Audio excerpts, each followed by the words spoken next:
Assalamu alaikum dear students, this is Fatma Batul with series of lecture on subject verb agreement.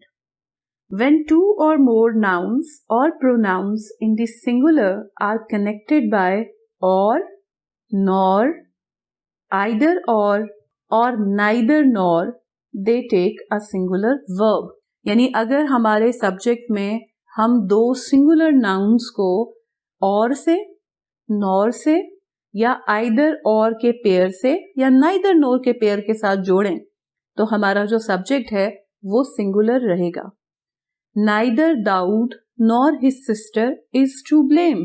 अब बात तो हम दाऊद और उसकी बहन की कर रहे हैं, लेकिन अगर हम कहते कि Dawood and his sister are to be blamed, तो अगर हमने दाऊद और सिस्टर को एंड लगा के जोड़ा होता तो फिर ये प्लूरल बनते, लेकिन हमने दाऊद को और हिज सिस्टर को जोड़ा है नाइदर नॉर के साथ, तो हमारा जो सब्जेक्ट है वो सिंगुलर रहेगा. Either the dog or the cat has been killed.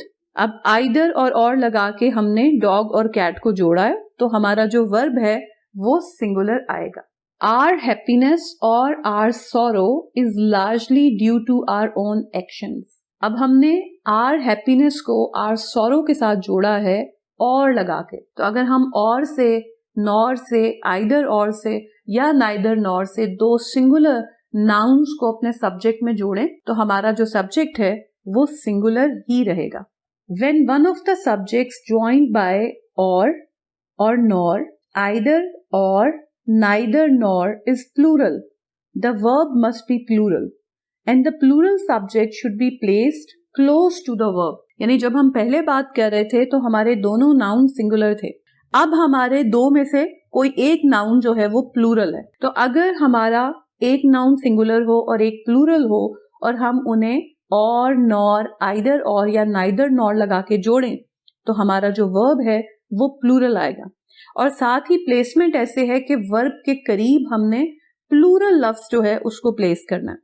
So either the farmer or his sons reap the harvest. अगर मैं इसको लिखती कि either the farmers or his son तो ये गलत हो जाता, मुझे पहले सिंगुलर रखना था और बाद में plural. Neither Umar nor his friends are honest, तो हमारा वर्ब जो है वो प्लूरल में लगा है.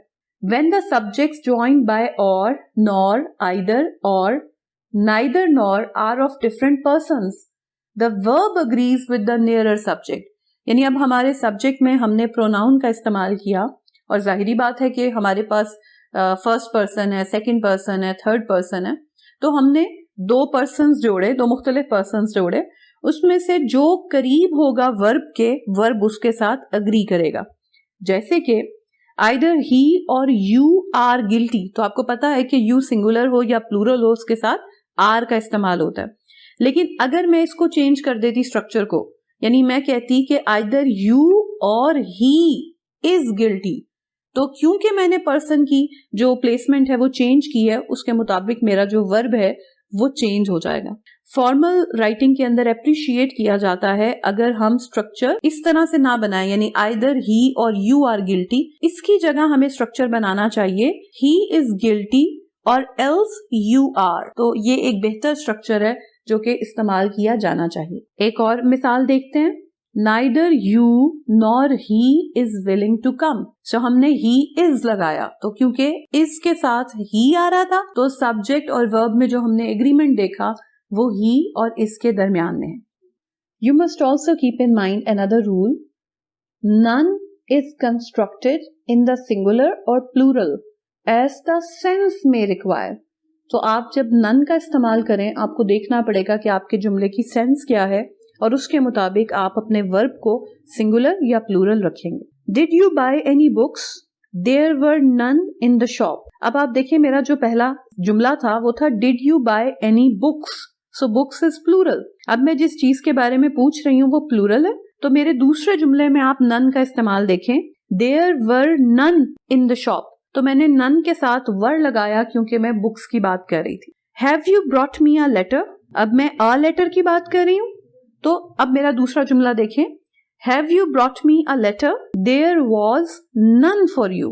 अब ये none for you क्योंकि हमने none लगाया और हम बात कर रहे थे a letter की, तो मेरा जो वर्ब है वो सिंगुलर हो गया. यानी none in itself is neither singular nor plural. हम जो सेंस कम्युनिकेट कर रहे हैं वो डिसाइड करेगी कि हमने अपने वर्ब को सिंगुलर रखना है या प्लूरल रखना है. None of my friends are interested in cricket. क्योंकि none का इस्तेमाल मैं my friends के साथ कर रही हूं, इसलिए मेरा जो वर्ब है वो प्लूरल है. So none of my friends are interested in cricket. I hope you will keep in mind all these points when you are using or, nor, either or, neither nor, or none in your sentences. Don't forget to attempt the task that I have uploaded on my Facebook page. I wish you best of luck.